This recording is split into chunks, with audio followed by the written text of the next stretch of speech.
여러분 안녕하십니까? NBS 투데이입니다. 2030년이면 농가 경영주 3명 중 1명은 은퇴를 앞두게 되는데요. 하지만 이들의 농사를 물려받을 승계농이 부족해 농업의 지속 가능성을 우려하는 목소리가 커지고 있습니다. 전문가들은 영농 승계를 통해 청년농을 육성하기 위해선 정부의 상속 제도를 개선해야 한다고 지적합니다. 진주영 기자가 전해드립니다. 통계청에 따르면 지난해 우리나라 농가 수는 조사 이래 처음 100만 가구 아래로 떨어졌습니다. 특히 심각한 건 농촌 고령화.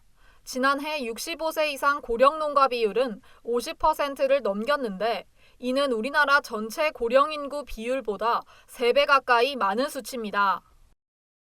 상황이 이렇다 보니 농사를 짓고 있는 고령농 3명 중 1명은 2030년엔 영농 현장을 떠나 은퇴를 앞두게 됩니다.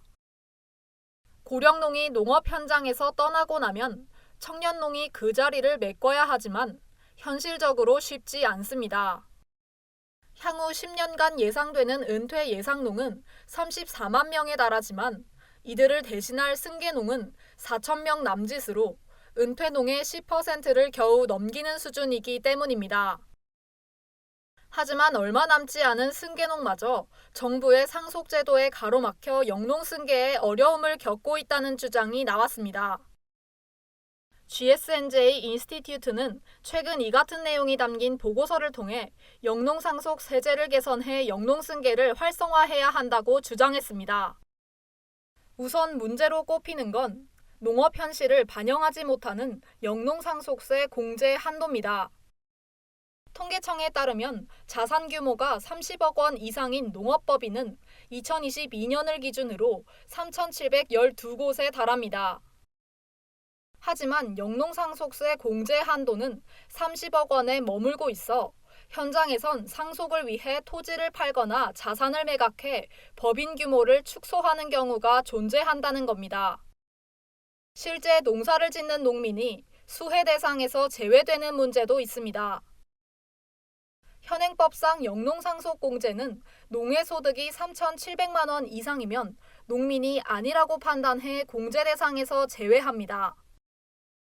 이 농해 소득엔 농업법인에서 일하며 받는 소득도 포함돼 있어 사실상 농업법인을 통해 자녀의 승계를 준비시키는 농가는 상속공제를 받지 못하는 겁니다. 농지이양 은퇴직불제에 대한 문제도 제기됐습니다. 농지이양 은퇴직불제는 농지를 팔고 은퇴하는 고령농에게 매월 최대 50만 원의 직불금을 주는 제도인데 은퇴 후 소득이 없어질 것을 우려하는 고령농을 위해 도입됐습니다. 하지만 직계가족에게 농지를 이양하면 지원 대상에서 제외돼 자연스러운 영농승계를 준비하는 농가엔 혜택이 미치지 못하는 겁니다. 전문가들은 자연스러운 경영 이양이 이루어질 수 있도록 사전 영농 승계를 위한 준비를 지원하는 게 무엇보다 중요하다고 강조합니다. 사전 증여 활성화하려고 하는 과세 특례 제도도 개선해야 되고 영농 증여 과세 특례 제도라고 해가지고 1억 원 한도 내에서 5년간 하기도 돼 있거든요. 그 부분을 좀 더 확대해야 된다. 한편 이 같은 지적에 대해 농림축산식품부는 영농상속 공제와 관련해 제도 개선을 요구하는 건의서를 기획재정부에 전달한 상태라고 밝혔습니다. 일단 기본적으로 그 영농상속공제 한도가 30억으로 돼 있는데, 그거 이제 확대해달라는 요청이고요. 가업상속공제 같은 경우도 농업은 지금 제외가 돼 있거든요. 그런 부분도 이제 농업을 포함시켜달라.